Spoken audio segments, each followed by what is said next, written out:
Hello and good evening. I welcome you all to the Alpha IS Academy detailed topic analysis, and today we'll discuss a topic which is very at the heart and core of our world, that is groundwater. And we are discussing it because UNESCO on behalf of UN Water has published a report called as UN World Water Development Report 2022, and it discusses the various aspects related to groundwater. So we'll just quickly see what's happening and what's not. Okay, let's begin.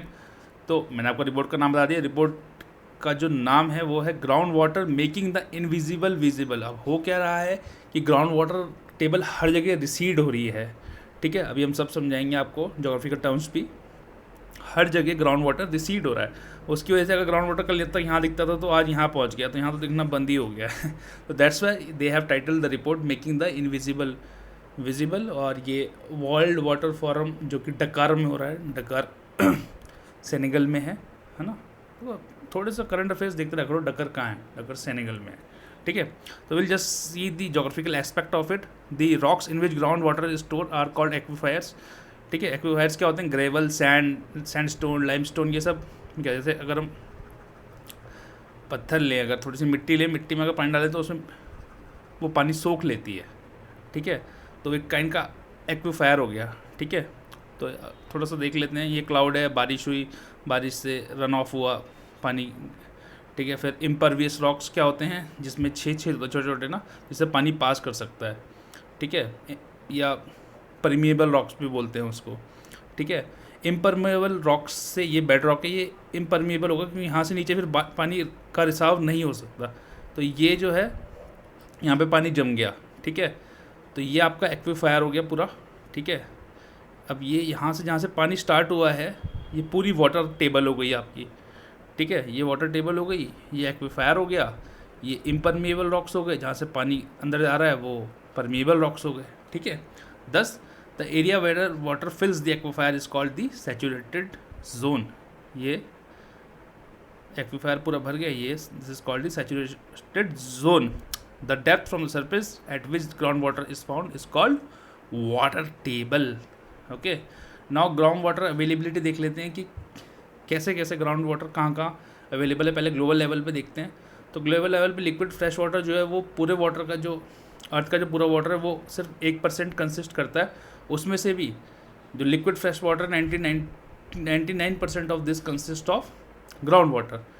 Domestic level पे as per the report the annual replenishable ground water resource for the entire India is 433 billion cubic metre. ठीक है, now ground water, ये तो availability की बात थी कि ये अवेलेबल है. अब यूटिलाइज कैसे कैसे कर रहे हैं हम. ठीक है, देखो एग्रीकल्चर में तो सबसे ज़्यादा यूटिलाइज होता है, याद रखना सेक्टर वाइज. ग्लोबल लेवल में एशिया में सबसे ज़्यादा फ्रेश वाटर का विड्रॉल है, that is 64.5%, followed by North America that is 15.5%, then Europe 7.1%, then Africa 6.7%, south of America 5.4%, and Australia and Oceania at 0.7%.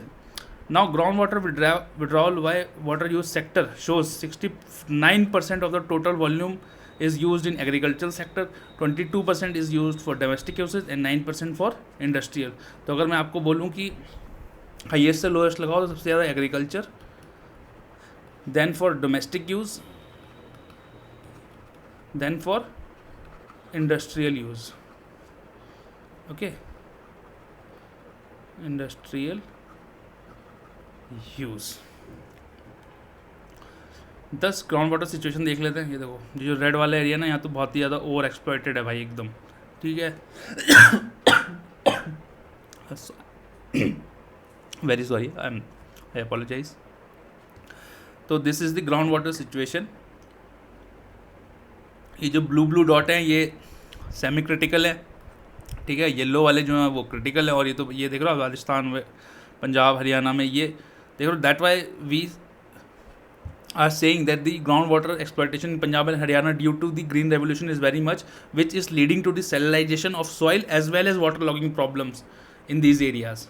Okay, now agriculture, irrigated agriculture still accounts for 70% of the fresh water withdrawals. तो हमें less water intensive agriculture के ऊपर जाना ही होगा. Now ये हम नहीं कह रहे, ये फूड एंड एग्रीकल्चर ऑर्गेनाइजेशन कह रहा है 2020 में एक रिपोर्ट थी, उसमें कहा गया था। Now domestic use, nearly 50% of the global urban population believe to be supplied from ground water sources. अभी जो अर्बन में जो पॉपुलेशन रहती है उसमें जो पानी सप्लाई किया जाता है वो ऑलमोस्ट ग्राउंड वाटर से किया जाता है 50%, विच इज़ वेरी हाई। तो that means we need to focus on recycling of ground water. Okay, we need to focus on the recycling of groundwater. Then industrial energy account for 19% of the global freshwater withdrawals, है ना। और ये ground water जो लिया जाता है वो consume लगभग 108 terawatt per hour global electricity consumption चाहिए होता है उसको, ठीक है। ये इतना इंपॉर्टेंट नहीं है, ठीक है।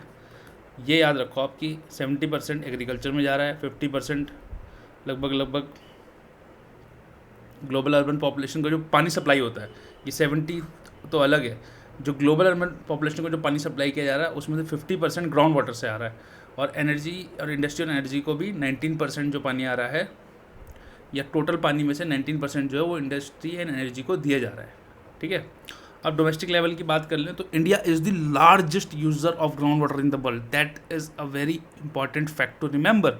इनफैक्ट हम लोग 1/4 अ क्वार्टर ऑफ द जो ग्लोबल टोटल है, a quarter of the that ground water we consume it, मतलब 1/4 पानी ग्राउंड वाटर हम ही यूज़ कर रहे हैं। तो India is the largest consumer of ground water in the world. मैंने आपको ऑलरेडी बता दिया कि इरीगेशन सेक्टर सबसे ज़्यादा है इंडिया में भी, 89% इरीगेशन सेक्टर को जाता है, फॉलोड बाय डोमेस्टिक यूज़ 9% वहाँ जाता है, इंडस्ट्रियल यूज़ 2%, ठीक है। और अर्बन वाटर जो रिक्वायरमेंट है वो 50% ग्राउंड वाटर से आती है, और डोमेस्टिक जो रूरल डोमेस्टिक वाटर रिक्वायरमेंट है वो तो 85% ग्राउंड वाटर से आ रही है। मतलब रिसाइकलिंग अर्बन में ज़्यादा है, रूरल में कम है, तो इस पर भी हमें फोकस करना चाहिए। 10 चैलेंजेस देख लेते हैं ग्राउंड वाटर डिप्लेशन से, क्या क्या चैलेंजेस आते हैं। मैंने आपको एक तो ऑलरेडी बता दिया कि it leads to salinization and water logging which decrease the fertility of the soil, ठीक है। और ये लगभग टोटल ग्लोबल इरीगेटेड एरिया में 20% जो लैंड है वो इस टाइप की हो चुकी है वर्ल्ड में। कोस्टल एरिया में क्या वो आती है, अगर हम पानी निकालते जाएंगे फ्लैश वाटर, तो यहाँ से जो सेलाइन वाटर है ये इंक्लूड करता जाएगा अंदर, which again leads to salination of soils and intrusion of saline water, and which can be further exacerbated by climate change induce sea level rise, ठीक है।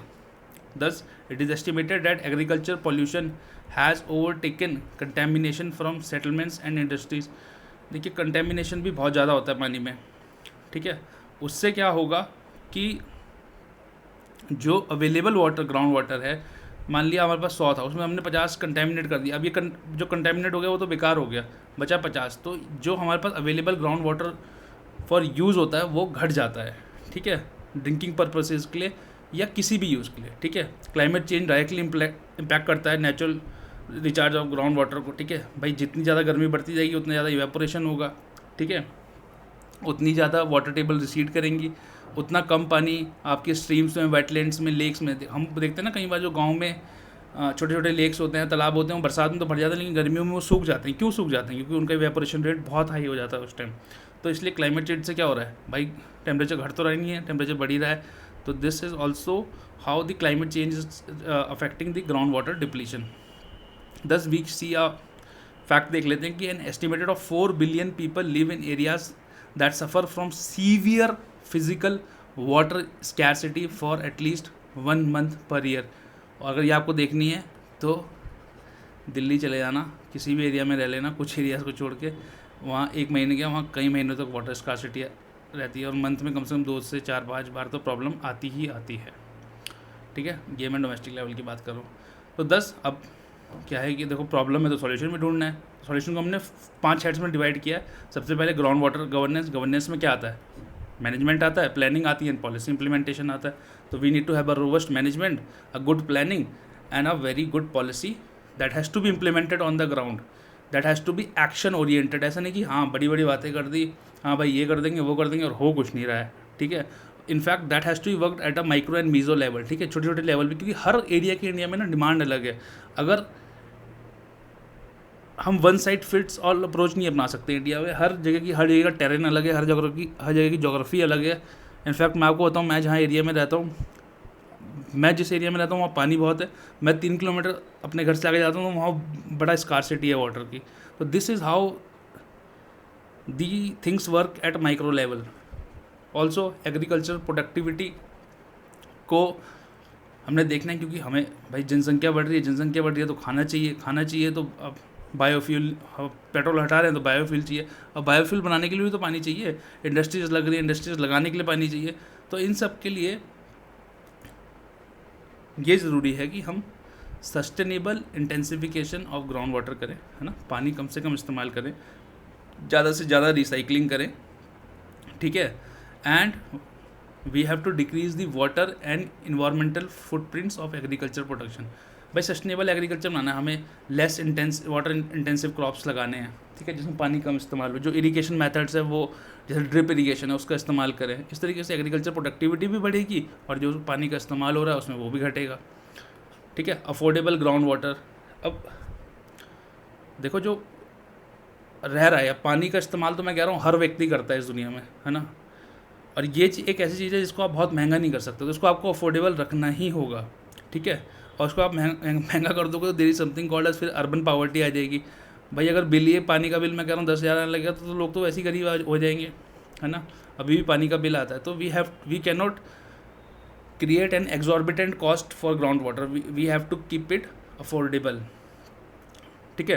ट्रांसबाउंड्री एक्विफायर मैनेजमेंट, अब देखो तो दो तो बड़ा ही इंपॉर्टेंट कीवर्ड है, agriculture productivity, affordable ground water शायद कोई लिख लेगा, लेकिन ग्राउंड वाटर गवर्नेंस ये बड़ा इंपॉर्टेंट कीवर्ड है।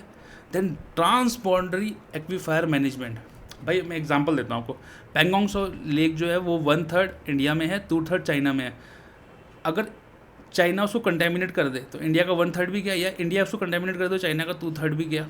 तो ये इंटरनेशनल कॉपरेशन ज़रूरी है इन सब चीज़ों में, ठीक है। ये नहीं कि भाई हम तो मरेंगे सनम, हम तो डूबेंगे सनम, तुम्हें भी ले डूबेंगे, ये वाली थ्योरी नहीं चलेगी यहाँ पे। We have to be internationally cooperative, understanding, we have to jointly work for the sustainable use of these waters, ठीक है। मैं एग्जांपल दे रहा हूँ भाई, तो ये सेनाइल लेक है, लेकिन ऐसे cross country over the world fresh भी हैं, सीज़ हैं, इनलैंड वाटर बॉडीज़ हैं जो ये क्रॉस कंट्री होती हैं। तो उसके डेवलपमेंट के लिए इंटरनेशनल कॉपरेशन बहुत ज़रूरी है, उसके लिए इंटरनेशनल अंडरस्टैंडिंग बहुत ज़रूरी है, उसके लिए we have to save them from contamination. Financing, अब हर चीज़ करने के लिए देखो पैसा तो लगता ही है, तो ये ज़रूरत है कि जो बड़ी बड़ी यूएन की, जैसे यूएन वाटर है या यूएन का जो जितनी फोरम्स हैं वो डील करें इस चीज़ से, उनके लिए, या बड़े बड़े बैंक्स हैं, एडीबी है, एशियन डेवलपमेंट बैंक है, या आपका वर्ल्ड बैंक है, वो इनके लिए पैसा दे कि जिनके पास भी लिमिटेड फाइनेंशियल रिसोर्स हैं वो पैसा लगा के कंडीशन डेवलप कर सकें ग्राउंड वाटर की, ठीक है, और एक सस्टेनेबल यूज़ की तरफ बढ़ सकें। दस विल कंक्लूड, थोड़ा सा देख लेते हैं, एक लाइन देख लेते हैं। General Assembly of United Nations as well as Human Rights Council recognize that equitable access to safe and clean drinking water and sanitation are distinct human rights, ठीक है। ये एक एसेंशियल पार्ट है ह्यूमन राइट का, और access to safe and clean drinking water and sanitation ये दोनों ही एसेंशियल है ह्यूमन डेवलपमेंट के लिए। Thus it is need of the hour to put a effective framework for ground water governance. Unlocking the full potential of ground water will require strong, concerted, and I would add cooperative efforts to manage and use it sustainably, and it all starts by making invisible visible, ठीक है। तो यही point है कि देखिए ground water को exploitation बहुत है, इसके बहुत एडवर्स इफेक्ट हैं, इसे जो है सस्टेनेबली यूज़ किया जाए, इंटरनेशनल कोऑपरेशन लाया जाए, फिनेंस लिया जाए, लोगों को अवेयर किया जाए, उससे क्या होगा कि we can lead and we can save the ground water we have for drinking, नहीं तो we are going towards a big crisis. तो I thank you all for your patience, thank you very much, we shall see you tomorrow, take care, keep smiling, keep healthy.